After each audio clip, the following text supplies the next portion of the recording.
ಒಂದು ನಿಮಿಷ.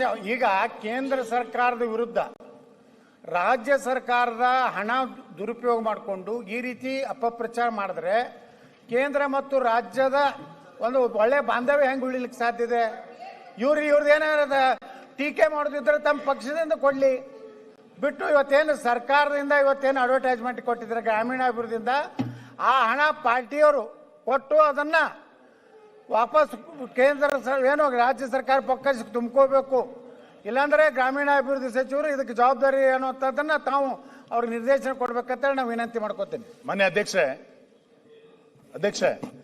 ನಾವು ಒಂದು ಒಕ್ಕೂಟದ ವ್ಯವಸ್ಥೆನಲ್ಲಿ ನಂಬಿಕೆ ಇಟ್ಟು ಕೆಲಸ ಮಾಡ್ತಾ ಇರೋಂಥವ್ರು.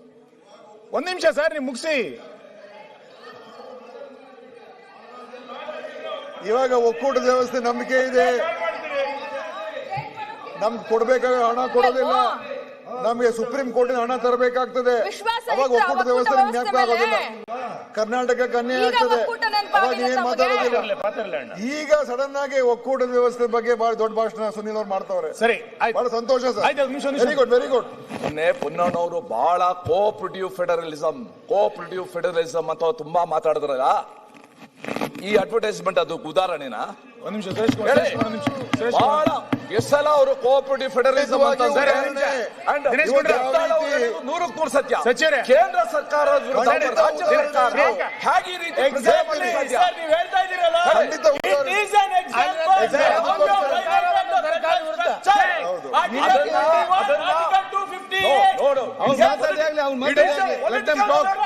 ಮಾತಾಡಾಗ್ಲೇ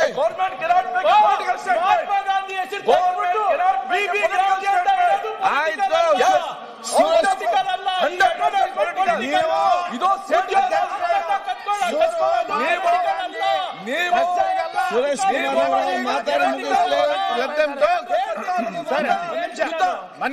ನೀತಿ ಆಯೋಗ ಮಾತಾಡಪ್ಪ, ನೀತಿ ಆಯೋಗ ಸಭೆಗೆ ಹೋಗೋದಿಲ್ಲ, ಇಲ್ಲಿ ಬಂದು ಹೋಗಾಡ್ತೀರಾ? ಇದೇನ್ ಮತ್ತೆ ಅಡ್ವೈಸರಿ ಕಮಿಟಿ ಇದು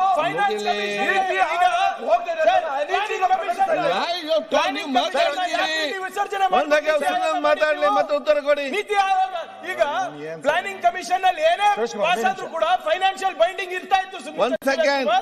but NITI Aayog is only advisory, it is not bound by finance department. Sir, ಈಗ ಕೇಂದ್ರ ಸರ್ಕಾರ ಮಾಡಿದಂತ ಒಂದ್ ನಿಮಿಷ, ಕೇಂದ್ರ ಸರ್ಕಾರ ಮಾಡಿದಂತ ಒಂದು ಕಾಯ್ದೆಯನ್ನ ರಾಜ್ಯ ಸರ್ಕಾರ ತನ್ನ ಇಲಾಖೆ ಹಣದಿಂದ ಇವತ್ತು ಅಡ್ವರ್ಟೈಸ್ಮೆಂಟ್ ಅನ್ನ ಕೊಟ್ಟಿದೆ.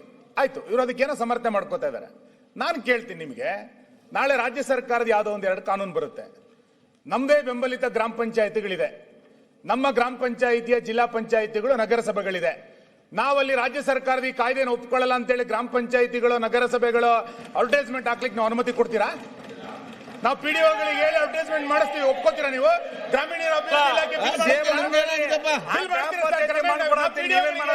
ನಮ್ಮ ಗ್ರಾಮ ಪಂಚಾಯಿತಿಗಳಲ್ಲಿ ಯಾವ್ದೋ ರಾಜ್ಯ ಸರ್ಕಾರದ ಯೋಜನೆಗೆ ನಮ್ದು ವಿರೋಧ ಇದೆ ಅಂತೇಳಿ ನಮ್ಮ ನಗರಸಭೆ ಅಡ್ವರ್ಟೈಸ್ಮೆಂಟ್ ಮಾಡ್ಲಿಕ್ಕೆ ನಿಮ್ ಪಿಡಿಒ ನಿಮ್ಮ ಆಯುಕ್ತರು ಒಪ್ತಾರ?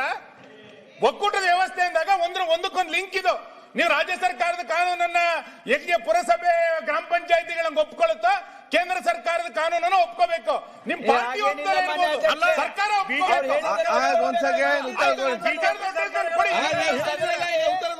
ನಾಳೆ ಮಾನ್ಯ ಅಧ್ಯಕ್ಷರೇ, ನೀವು ಗ್ರಾಮೀಣಾಭಿವೃದ್ಧಿ ಇಲಾಖೆಯಿಂದ ಇದನ್ನ ಹೆಂಗ್ ಅಡ್ವರ್ಟೈಸ್ಮೆಂಟ್ ಕೊಟ್ಟಿದ್ದೀರಾ? ನಾಳೆ ನನ್ನ ಕ್ಷೇತ್ರದಲ್ಲಿ ನನ್ನ ಬಿಜೆಪಿ ಬೆಂಬಲಿತ 25 ಗ್ರಾಮ ಪಂಚಾಯತಿಗಳಿದೆ, ಮುನ್ಸಿಪಾಲಿಟಿಗಳಿದೆ, ಪಟ್ಟಣ ಪಂಚಾಯತಿಗಳಿದೆ. ನಾವು ರಾಜ್ಯ ಸರ್ಕಾರದ ವಿರುದ್ಧ ಒಂದು ನಿರ್ಣಯ ಮಾಡಿ ಅಡ್ವರ್ಟೈಸ್ಮೆಂಟ್ ಕೊಡ್ತೀವಿ, ನೀವು ಒಪ್ಪಿಗೆ ಕೊಡ್ತೀರಾ? ಅದಕ್ಕೆ ಎಷ್ಟು ದುಡ್ಡು ಕೊಡ್ತೀರಾ ಅದಕ್ಕೆ ನೀವು? ಹೇಳಿದ್ರಲ್ಲ ಈಗ. ಅಲ್ಲ ಮಾನ್ಯ ಸಭಾಧ್ಯಕ್ಷ, ಒಂದೇ ನಿಮಿಷ ಮಾನ್ಯ ಸಭಾಧ್ಯಕ್ಷ, ಮಹಾತ್ಮ ಗಾಂಧಿ ಬಗ್ಗೆ ಮಾತಾಡ್ತಕ್ಕಂಥವ್ರು ಇವರು 650 ವೈಲೇಷನ್ಸ್ ಕೂಡ ಕೊಟ್ಟಿದ್ದಾರೆ. ಇವ್ರು ಮಹಾತ್ಮ ಗಾಂಧಿ ಬಗ್ಗೆ ಮಾತಾಡ್ತಕ್ಕಂಥ ಯೋಗ್ಯತೆ ಸರ್ಕಾರಕ್ಕಿದೆ, ಅದನ್ನ ಉತ್ತರ ಕೊಡ್ಲಿ. ವೈಲೇಷನ್ಸ್ ಕೂಡ ಕೊಟ್ಟಿದ್ದಾರೆ, ಇವ್ರು ಮಹಾತ್ಮ ಗಾಂಧಿ ಬಗ್ಗೆ ಮಾತಾಡ್ತಾರೆ. ಏನ್ ಯೋಗ್ಯತೆ ಇದೆ ಮಾತನಾಡಕ್ಕೆ? ಗುಜರಾತ್ ಅನಧಿಕೃತವಾಗಿ ಎಷ್ಟು ಮಾರಾಟ ಆಗ್ತಾ ಇದೆ ತಿಳ್ಕೊಳ್ಳಿ.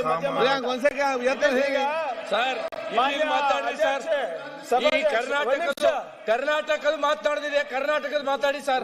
ಅಧ್ಯಕ್ಷರೇ, ಈಗ ಒಕ್ಕೂಟದ ವ್ಯವಸ್ಥೆ ಬಗ್ಗೆ ಹೇಳ್ತಾರೆ, ನಕಲಿ ಗಾಂಧಿಗೆ ಗೌರವ ಕೊಡೋದ್ರ ಸಲುವಾಗಿ ಈ ಒಂದು ಮನ್ರೇಗಾವನ್ನ ಎಬ್ಬಿಸ್ತಾ ಇದ್ದಾರೆ. ಇವತ್ತು ಗಾಂಧಿ ಬಗ್ಗೆ ಇವ್ರ ಗೌರವ ಇಲ್ಲ. ಗಾಂಧಿನ ದಿನಾಲು ಕೊಲೆ ಮಾಡ್ತಾ ಇದ್ದಾರೆ. ಆದ್ರೆ ಈ ದೇಶದಲ್ಲಿ ನಕಲಿ ಗಾಂಧಿ ಕುಟುಂಬ ಏನಿದೆ, ಸುನೀಲ್ ಕುಮಾರ್ ಅದನ್ನ ಅವರು ಖುಷಿಪಡಿಸಲಿಕ್ಕೆ ಈ ಕೆಲಸ